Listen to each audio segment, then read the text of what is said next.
This morning, we are taking a trip back to the noughties, to when a romance dominated the tabloids, a relationship between pop star Britney Spears and dancer Kevin Federline. Please welcome Kevin Federline. Kevin Federline first stepped onto the scene as a dancer, busting a move alongside stars like Michael Jackson and Destiny's Child. But Federline would soon become a big name in his own right when he fell for his soon-to-be wife, Britney Spears, in 2004. How's your marriage? Awesome, thank you. Awesome. Their whirlwind romance ended in 2007, but the fallout from their relationship would continue for years to come. Kevin Federline is stepping in as a full-time father of two. The courts and the world will be watching. Well, now Kevin is sharing his side of the story in his new memoir, You Thought You Knew. He joins us now from Hawaii. Kevin, good morning to you. How are you guys? We're very well. Thank you so much for asking. Great to see you. Your story, as we heard there, started on the dance floor. So, pre your wife, Britney, what did it look like? The dancer life? Yeah. It was fun, I mean, that was a big moment for me. It was achieving dreams that, seemed out of reach at one point in my life, and being able to step into that and fulfill those was incredible. It really was such a great time. It showed me what I was capable of, and if I believe in myself and just keep pushing. It was really, really a good time. It was the exciting time. You're at the centre of it all. And of course, that was when you first crossed paths with Britney in a nightclub. We all got what I assume is probably a pretty curated version of what the first few years of your partnership looked like. What was it really like behind the scenes, those first few years with Britney? I mean, in the beginning, those first few years were great. I mean, we were inseparable, from the start. I mean, it was like this moment that really just consumed both of us. And those are things that I hold on to, everything that's followed.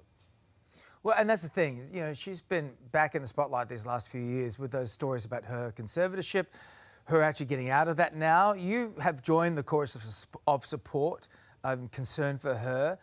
Did you welcome the end of the conservatorship? I struggled with it just because I wanted to make sure that my children were safe and she was healthy and a lot of things, I mean, this has been an ongoing situation for quite some time, and there's been a lot of ups and downs. Clearly, if you read my book, you'll get a better perspective of what's gone on. And yeah, I mean, I am still to this day very, very concerned with the situation, because I don't want my kids having to live through the unimaginable, as I keep saying. Right. Who or what do you blame for some of the problems, some of the troubles that she's faced? I mean, I don't really like pointing fingers at any one thing, right? I just think the situation as a whole has been kind of catastrophic, right? And I mean, a lot of that is just Hollywood itself, fame, all of these things that are, I talk about fame in my book as being like one of the strongest drugs in the world. And then you dive into ego and all of these different things, right? And just the environment that it created is really put us in a place to not really know how to get help for her, and she really needs to be the one to kind of accept help, and that's where we've been for 20 years, is that, I explain it in my book, is that never really willing to admit that she needs help. So it's been tough. And you seem very careful and in protecting your time with her.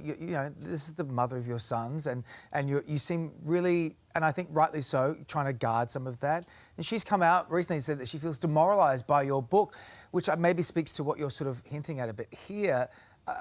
Do you feel like, you don't have any regrets about telling your story, considering she says this? No, look, I feel that my family is tired of living the lie. And I think that the only way to get any progress out of this is by telling the truth, right? Because so much has been covered up and hidden for the sake of the family and her as well.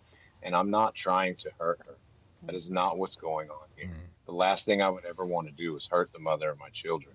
But what I'm trying to do is gain some support for our sons and my family and the people that actually love her to figure out a way forward.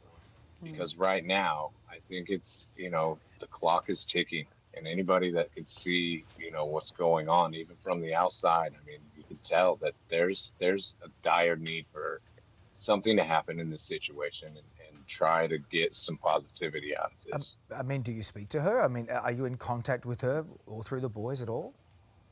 No, I have, my sons talk to me about everything. And I keep an open door policy for everybody in the situation. But as far as speaking with her, it's been years. So I haven't been able to have a conversation with her. And I really honestly don't know how that would go if I did. I mean, people kind of make it seem like it's been me against Britney and Britney against me this whole time. But that's not really the truth, right? And from my perspective, the truth is that I've only tried to help, and I'll continue to do that because I want to do right by my sons and my family. Yeah, well, I mean, none of this could have been easy for anyone involved, especially your boys. Do you mind me asking how they are? How are they coping? Yeah, they're doing good. Obviously they're worried and they care a lot about their mom. They love her to death. They want to have the relationship, with her that they have with so many other people in our family and even on her side of the family. It's difficult. It really is. And I mean, thank God that I took the time, and my wife and so many people around the situation took the time to step back from the actual spotlight and raise them to be the best humans that they could be, because without that support, I think it could have been a whole different situation.